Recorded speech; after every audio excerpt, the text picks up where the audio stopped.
PV Narasimha Rao ఇప్పటి తరం రాజకీయ నాయకులకు స్ఫూర్తిదాయకమని బహుముఖ ప్రజ్ఞాశాలి అని మంత్రి దుద్దిల శ్రీధర్ బాబు అన్నారు. పివి భారతరత్న పురస్కారం వచ్చిన సందర్భంగా తెలంగాణ బ్రాహ్మణ సంఘాల ఆధ్వర్యంలో రవీంద్ర భారతిలో పురస్కారం సభ నిర్వహించారు. ఈ కార్యక్రమానికి ముఖ్య అతిథిగా మంత్రి శ్రీధర్ బాబు ముఖ్య అతిథిగా హాజరయ్యారు. పివికి భారతరత్న పురస్కారం రావడం చాలా ఆనందంగా ఉందని అన్నారు.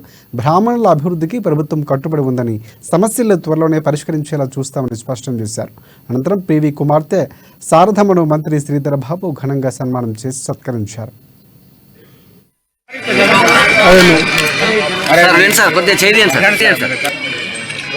దయచేసి పూర్తిని నింపాలని అటువైపు ఉన్న అనేక మంది విఘ్నులు పెద్దలందరూ ఉన్నారు.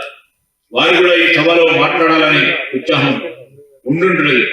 కానీ వారి గురించి ఎంత మాట్లాడినా అంత తక్కువనే.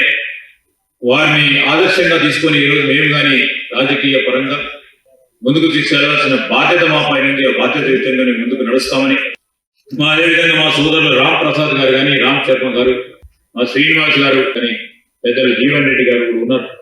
వారు కూడా అని ధైర్యం చెప్పే వ్యక్తుల్లో జీవన్ రెడ్డి గారు.